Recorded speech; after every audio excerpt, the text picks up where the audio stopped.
Viewers, welcome to my channel. आज हम Rich Dad Poor Dad book का 9 chapter का 6 पार्ट पढ़ने जा रहे हैं। अपने ब्रोकर को अच्छा पैसा दे। अच्छी सलाह की शक्ति में अक्सर देखता हूँ कि लोग अपने घर के सामने एक पट्टी टांग देते हैं। मालिक बेचना चाहता है। या मैं टीवी पर देखता हूँ कि कई लोग डिस्काउंट ब्रोकर्स होने का दावा करते हैं। मेरे अम्मी डैडी ने मुझे इसका उल्टा सिखाया है। वे इस बात में भरोसा करते थे प्रोफेशनल्स को अच्छा भुगतान किया जाए, और मैंने भी उसी सिद्धांत को अपनाया है। आज मेरे पास महंगे वकील, अकाउंटेंट, रियल एस्टेट ब्रोकर्स और स्टॉक ब्रोकर्स है। क्यों? क्योंकि अगर और मेरा सचमुच मानना है, अगर लोग प्रोफेशनल्स है तो उनकी सेवाओं से आपको पैसा मिलना चाहिए, और वे जितना ज़्यादा पैसा कमाएंगे आप भी उतना ही ज़्यादा पैसा कमाएंगे। हम सूचना के युग में रह रहे हैं। सूचना विशेष भी बेशकीमती है। एक अच्छा ब्रोकर आपको सूचना तो देगा ही, आपको शिक्षित करने के लिए समय भी देगा। मेरे पास कोई ब्रोकर है जो मेरे लिए यह करने के इच्छुक है। कुछ ने मुझे तब सिखाया है जब मेरे पास बहुत कम पैसा था या बिल्कुल भी पैसा नहीं था, और मैं आज भी उनके साथ हूँ। मैं ब्रोकर को जितना पैसा देता हूँ वो मेरे द्वारा उसकी सूचना से कमाए गए धन का बहुत छोटा हिस्सा होता है। मैं इसे पसंद करता हूँ जब मेरा रियल एस्टेट ब्रोकर या स्टॉक ब्रोकर बहुत पैसा कमाता है, क्योंकि इसका आमतौर पर यह मतलब होता है कि मैंने भी बहुत सा पैसा कमाया है। एक अच्छा ब्रोकर मुझे पैसे कमाने की जानकारी देने के अलावा मेरा समय भी बचाता है। जैसे उस समय जब मैंने खाली जमीन के टुकड़े को $9,000 में खरीदा और तत्काल इसे $25,000 में बेच दिया, ताकि मैं अपने लिए जल्दी से कार खरीद सकूं। ब्रोकर आपके लिए बाजार की आंख और कान है। वे हर रोज वहां होते हैं, और इसीलिए मेरे वहाँ कोई जरूरत नहीं होती।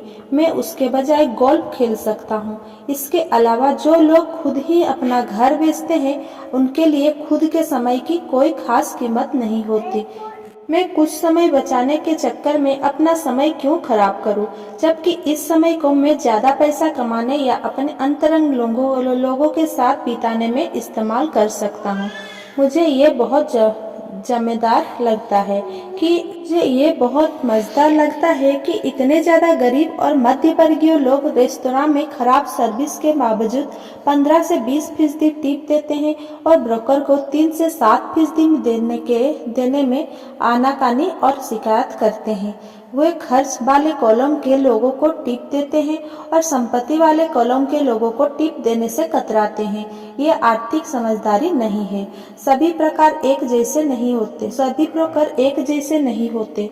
दुर्भाग्य से ज्यादातर ब्रोकर सेल्समैन होते हैं। मैं तो ये कहूँगा कि रियल एस्टेट के सेल्समैन सबसे बुरे होते हैं। वे बेचते हैं, परंतु उनके पास खुद बहुत कम या बिल्कुल भी रियल एस्टेट नहीं होता।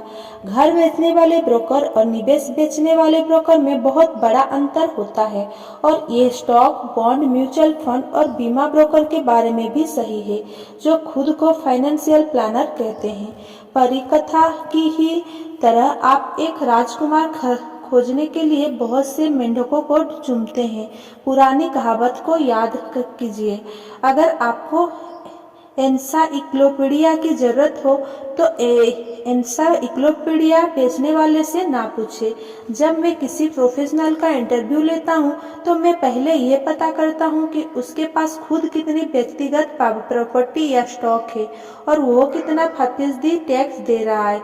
यही मेरे टैक्स अटॉर्नी और मेरे अकाउंटेंट के बारे में भी करता हूँ। मेरे पास एक अकाउंटेंट है जो अपने काम से काम रखती है। उसका पेशा हालांकि अकाउंटिंग है, परंतु उसका काम रियल एस्टेट है। मेरे पास एक अकाउंटेंट था जो एक छोटा बिजनेस अकाउंटेंट था, परंतु उसके पास रियल एस्टेट बिल्कुल नहीं था। मैंने अकाउंटेंट बदल लिया क्योंकि हम एक व्यवसाय को प्रेम नहीं करते थे। ऐसा ब्रोकर खोजे जो आपके सर्वश्रेष्ठ हितों को ध्यान में रखता हो। कोई ब्रोकर आपको शिक्षित करने के लिए समय निकाल लेंगे, और वे आपका द्वारा खोजी गई सर्वश्रेष्ठ संपत्ति साबित हो सकते हैं। बस उदार रहें, और वे भी आपके प्रति उदार रहेंगे।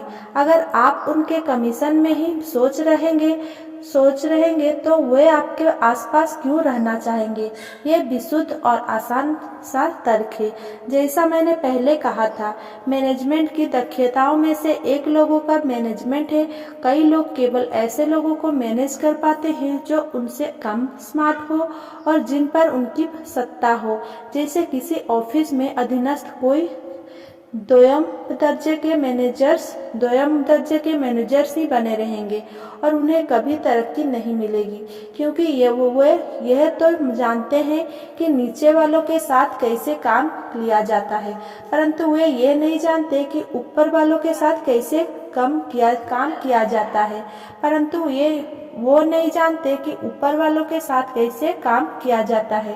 असली दक्षता है किसी तकनीकी क्षेत्र में अपने से श्रेष्ठ और ज़्यादा स्मार्ट व्यक्तियों को मैनेज करना और उन्हें अच्छे पैसे देना।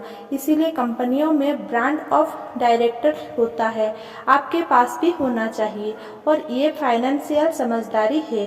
Thanks for watching. Please like, comment, share and subscribe. Thank you.